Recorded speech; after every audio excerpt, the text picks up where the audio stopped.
Well, this recording is based upon some research work which I intended to make it as a presentation later. And the topic of this recording is how to have fulfilling relationships.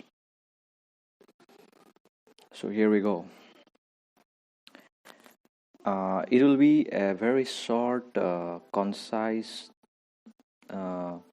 recording, but the real work will be extended one, which will comprise of almost 1 hour 45 minutes of presentation work. But I will just touch on the main topics and wrap it up. So, how to have fulfilling relationships? Let's begin with evolution of human beings. How human beings evolved from the earlier stages of human evolution up to the present stage of advancement in science, technology, and whatnot.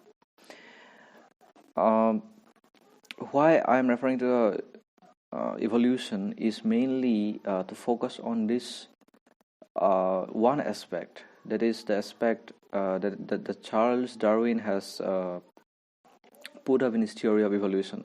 Though Charles Darwin has a lot of other critics who might and might not be very appreciative of his work, and there are different sources having different sets of theories on the theory of, on evolution, but I'm here specifically referring to the survival of the fittest part of Charles Darwin's theory. And survival of the fittest today has become more about the survival of the fittest in the sense of intelligence, in the sense of wealth, and not only in the sense of one's physical strength, so to say.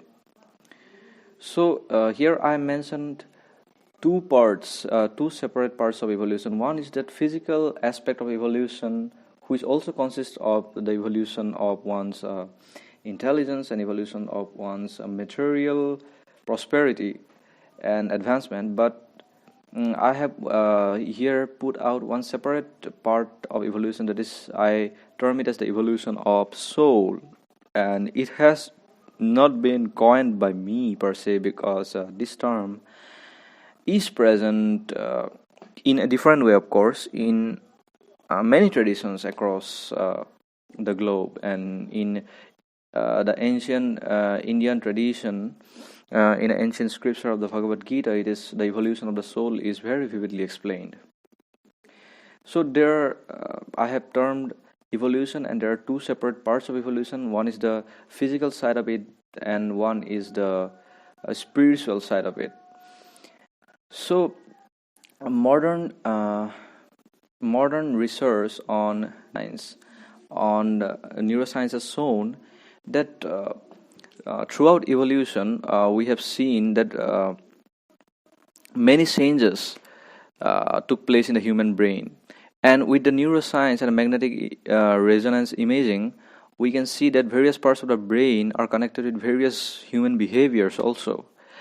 And this one behavior that has been with us since the time of our inception, so to say, is this is this quality of the fight or the flight mode, that is basically the survival instinct that is within us. Within each and every animal, it is already there, but the survival instinct that was within us always, and now it has become even more and more complex. Okay.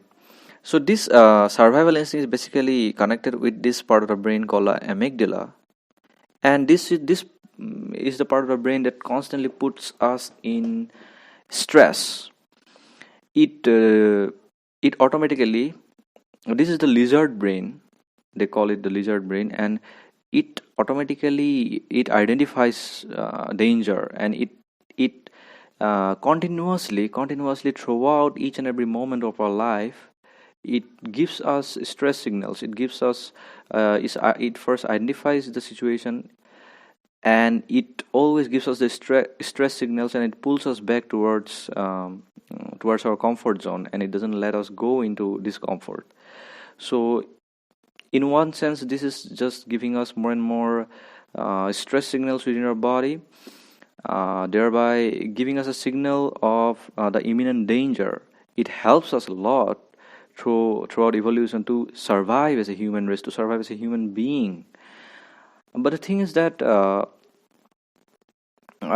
it helps us it really helped us up to now with this huge amount of scientific advancement, and the progress that we have known is basically fundamentally because of this fight or flight mode, because this large amount of comfort that we are technologically and scientifically we have reached this level of comfort and this level of well-being today just because of uh, this inner need for seeking comfort and more comfort, and this has been facilitated by amygdala basically. And hence throughout our evolution, this part of analyzing everything, of deeply scrutinizingly studying each and every aspect, why to make ourselves even more and more comfortable, to advance more and more just to make us more and more comfortable, more and more easy to reach, and each and every task is mechanically reduced in a sense to reduce our effort, to reduce our physical effort. And it has in terms of comfort, we have reached yet a totally next level of comfort that we are experiencing today in terms of the type of comfort that our parents' generation were experiencing. So in that sense, amygdala has really helped us to take us a long way in the process of advancement. Okay, so what it didn't help actually is the other part, the evolution of the soul. So in that sense, for the evolution of the soul, the amygdala didn't help at all. In fact, this amygdala it actually contradicted the evolution of the soul. It is actually in the opposite direction, uh, in considering the direction of the evolution of soul.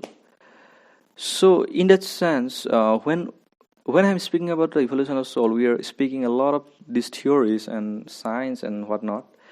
But our topic initially was fulfilling relationships, right? So why I'm speaking about all this? Because this is directly connected, and I'm just going to show how it's directly connected in a short while. The thing is that a lot of things in our life are under our control, and there are huge loads of things in our life that are not under our control. Okay, so take for example the things we have been talking up to now, the progress of the human civilization, our survival, and our material progress, our success, so to say. These are highly and up to a great percentage, these things are under our control because we are directly in control of these things, doing these things. But we have whole lot of other things that are out of our control, but that those are equally as important. Take for example happiness, take for example peace, take for example creativity, for example love, or what is the most important ingredient for fulfilling relationships, the loving touch. So that thing it also comes under the things that are not actually under our control, and this is one of the fundamental discriminations that we are unable to make as a human race. We are unable to see the truth as it is, the truth that these things are actually not under our control. Okay, for example happiness, we can't feel happy if we want to feel happy. It's not like that. For example peace, so these things we can't demand to be happy, for instance. Okay, another a very vivid example, a very clear understanding you will have is that the thing of creativity, take for instance. Okay, creativity is such a thing that you cannot demand to have creativity. These things comes in a natural flow, so to say. Because you have to create space for creativity. It's about creating the space and letting the thing happen. It's just like watering a plant and letting it flower, letting it sprout. And when the time comes, when the atmospheric situations and everything goes in perfect sync, then in eventually it would grow out and it sprout and it would flower. But you cannot demand these things. These things happen naturally.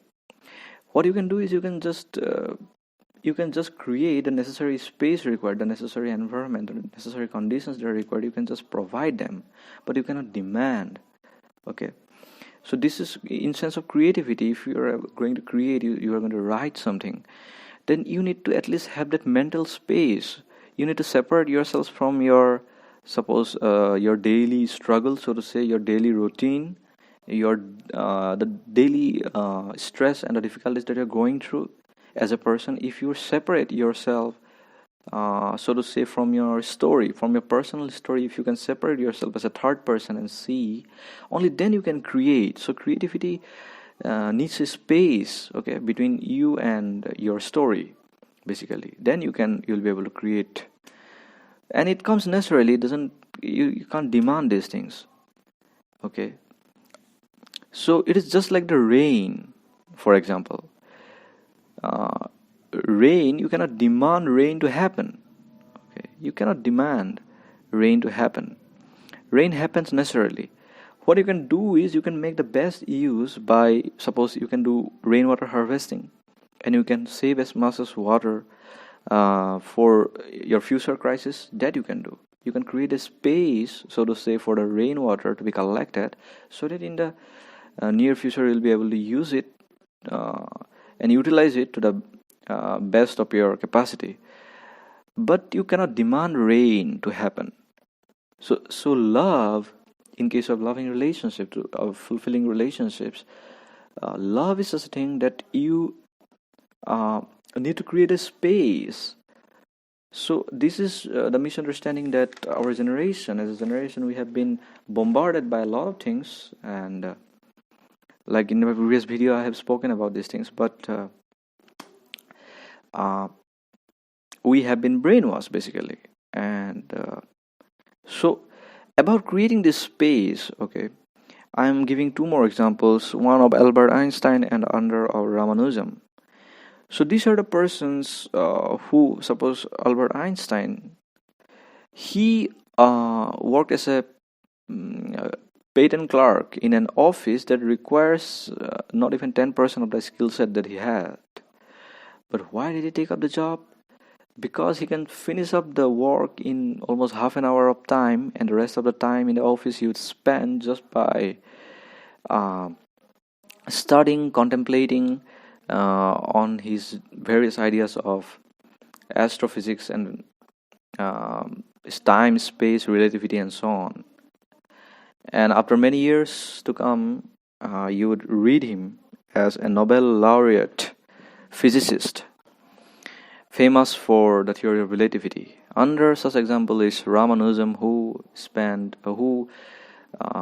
intentionally came to the port to a port city and got himself a job and began working there, basically parallelly working on his mathematical findings as well, so that he would be able to communicate. And once the communication was done, he would be able to easily leave in one of the ships from the port towards England, towards the west. So why I'm mentioning these guys are that because they were creating this space, creating this space intentionally, okay, and letting the things flow. But they were doing their part in creating the space. They were not demanding things. So why I'm mentioning scientists, physicists, and mathematicians in fulfilling relationships, right? Okay, let me again get back down to the psychological part of it. So there is this left brain, right brain kind of thing in psychology, in neuroscience also. where the left brain is basically related to the logical part of things, and the right brain is basically related with the emotional part of things. But the thing is that it doesn't work. If one of the brain stops working, it's not that your emotional brain stopped working and you suddenly become very logical and without any emotions, and your left brain stopped working, then you suddenly become very emotional and not logical at all. It doesn't work that way. Okay, both has to work in total harmony and unity as one. Okay, so so now I'll uh, get to the real crux of the matter. The crux of the matter is that while working, your brain as whole and your whole body as a one person, you're working. So during that, what you can strategize, you have that ability to analyze, to scrutinize, to uh, do the intellectual analysis of things. Okay, but you cannot intellectually analyze love. Okay, so that you have to come in terms with sooner or later. You cannot uh, analyze love intellectually.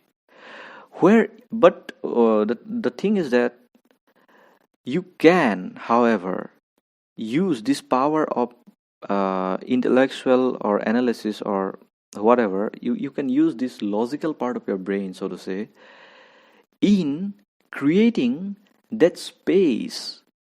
Okay, in creating that space for the other person.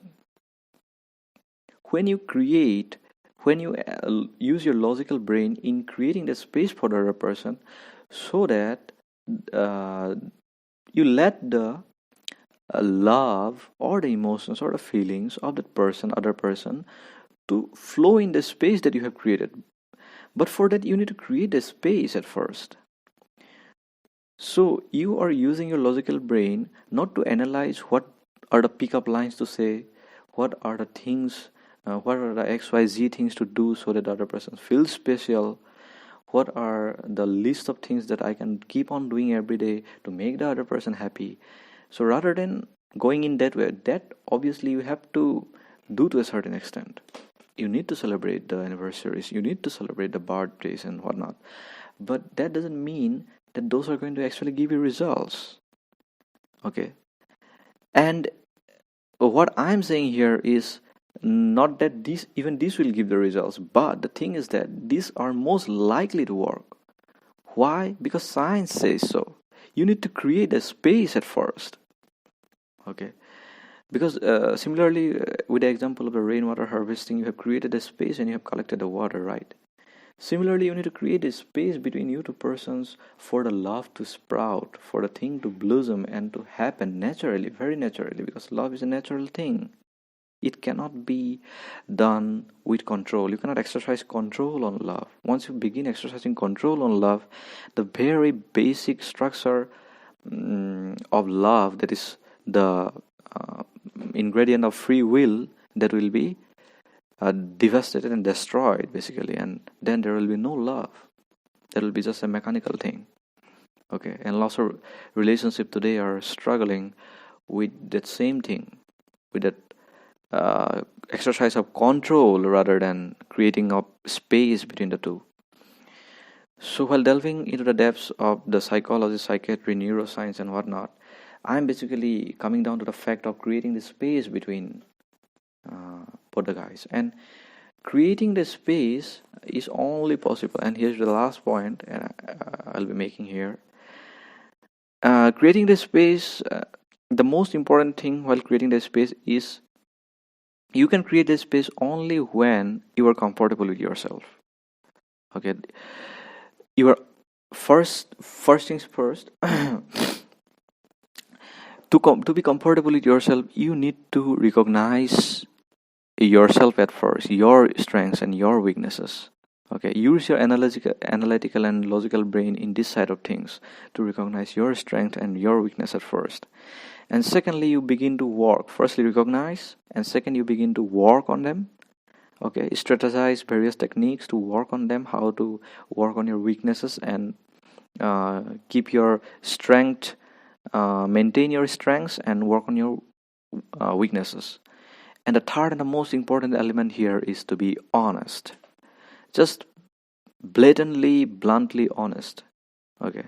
Put yourself, lay out yourself as brutally honestly as possible, that these are my weaknesses, these are my strengths, and I will be very honest with myself to be working on my weaknesses, but I can only do as best as working on myself, and I can't guarantee to work on someone else's weaknesses or strengths, but what I can guarantee is to work on my own strengths and weaknesses. And that's the bottom line here. Okay. And that is how uh, we can really be true to our own existence, and basically being ourselves, and also letting the other person be themselves. Okay. And if we work on the simple principle of being ourselves and working on ourselves and creating the required space, then that space will necessarily be filled up with love from the other person, and slowly the relationship will sprout, grow, and flower. And with time, everything will take its measured shape, and one day it'll fade away just like everything else. And it's fine. We need to come in acceptance with that, with the truth. And up to now, I have finished so much of the seminar, and these are the basic points that I have touched, and I will continue to work on it. And